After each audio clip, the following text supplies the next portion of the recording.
Welcome to the Chelsea Fans Channel. I am delighted to welcome Richard Weeks into the studio. Richard is the brains and the beauty behind the We Are the Shed campaign. Now, people will know you from, would have recognised your work, perhaps, if they go down to Stamford Bridge. Most recent banners have been? John Terry won last game of last season, which we had in the Shed, and also made an appearance around the Matthew Harding. We Are the Shed. Talk us through it a little bit for those who don't know. Basically, the We Are the Shed campaign, which was initially set up as Shed Atmosphere, that was just a template name. We've been going for a few years. Basically, Mourinho slated us off again, and I sort of woke up one morning and thought, basically, the only way around it is to sort of galvanise and mobilise support. So I spent... So did this come as a reaction of Mourinho having a dig at the Chelsea fans, saying sometimes Stamford Bridge was a bit quiet and really we weren't getting behind the team enough? Was you starting this campaign like a reaction to that comment? Yeah, absolutely. And I mean, all I did was really wake up and go on a couple of forums, try and see if people wanted to get involved. I didn't really mention anything specific, just meeting up, discussing ideas, and sort of snowballed from there. We got the ear of the club. The club helped us out quite a lot in terms of their supporters. They've moved us into an area at the back of Gate 5. They got us in contact with Dave Johnston, who the famous Dave. The famous Dave. Most recently, then we've had the John Terry one, the Osgood is Peter king. Osgood, Were you guys behind that? Yeah, we were. Osgood display, but originally we started out with a lot of smaller displays. The first one we did was the black and white Royal Blue one, which was in relation to the Paris incident. The reason that the club put us in touch with Johnson in the first place is because there was originally a Shed End flag, the old SW6 one. That was the first thing they sort of gave us, really. Everything we look to do is offer our own back, but they sort of gave us that as a gift. So we used it in a few displays. We did a Ruining Football since 2003 display in the Shed against the club's wishes.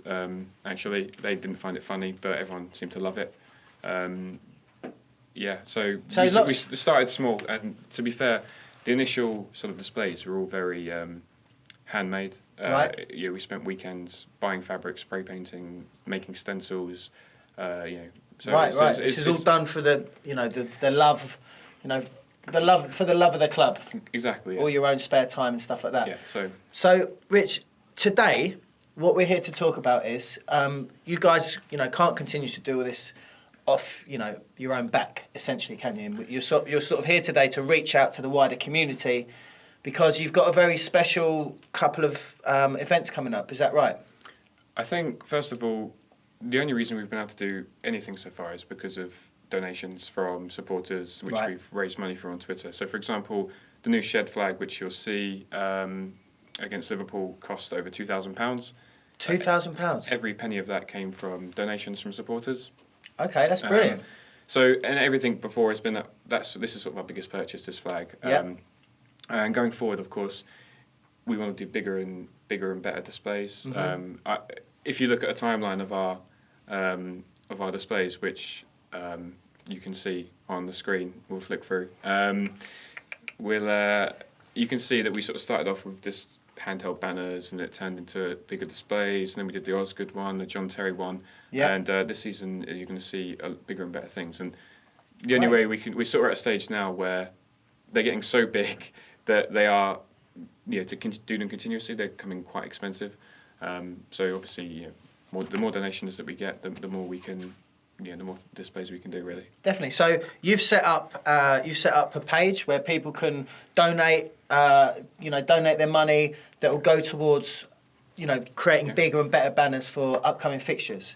Yeah, we do. How do they do that? Give us the info. It's a bit ad hoc. We set up a blog. And on that blog, there's sort of there's some information about things we've done, and at the end of it is a donation link. Brilliant. So what's the name? How do they find it? It's still technically under our old name, which was Shed Atmosphere, which is being updated. But we'll hopefully put a link on. Yep, there'll be a link in the description. So go into Shed Atmosphere, and it's a simple fill in your details. There'll be a little bit saying how much you want to donate, and then you guarantee that all that money will go towards. What? Or is it a secret? It's not a secret.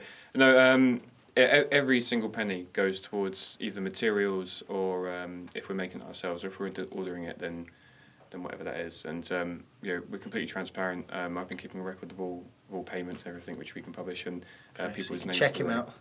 You can check me out. And also, Rich, if people are going to the games, if they see you down the shed end at the bridge, can they get involved? Can they come and help you carry banners? Like, this is you're sort of widening this out to wider Chelsea fans. Anyone can kind of get involved, type thing. Is that right? I think the main sort of emphasis, really, I want to make is that we're currently sort of a group of around, I'd say 20 to 25 sort of hardcore sort of Shedites. Yeah, if you want, yeah. Yeah. And we stand at the back of Gate 5. So really the idea behind starting it in the shed was because I sit in the shed. So, getting other shed upper supporters who always either frequent the shed or have a season ticket, we're always going to be there. So we can always try new things. We can be consistent in our approach. So if you're in the shed upper at all and you don't hate us for trying to sing for 90 minutes at the back of Gate 5, which I'm sure the people in front of us do sometimes, literally just walk up the back. You'll see us standing there. Come and have a word with any one of us. It's not just me. It's a large group of people. He's the king of it, though. So if you need to find anyone, find him. No, not at all. Gate 5, in the shed end. Keep an eye out for you and your crew, and that's how people can get involved. Let's not call them a crew. Not the crew. What should we call them? A group. The group. So keep an eye out for his group, the king in his group, and get involved. At the Chelsea Fans Channel, we want to help you promote your cause. I think Rory's somewhere. He's run off screen. Can we find Rory? Is Rory around? Mm-hmm. Oh, he's there. Rory. Yes. Rory, you've had an idea. Something to do with T-shirts. Is that right? Yes. They're here. I'm very sorry about that, everybody.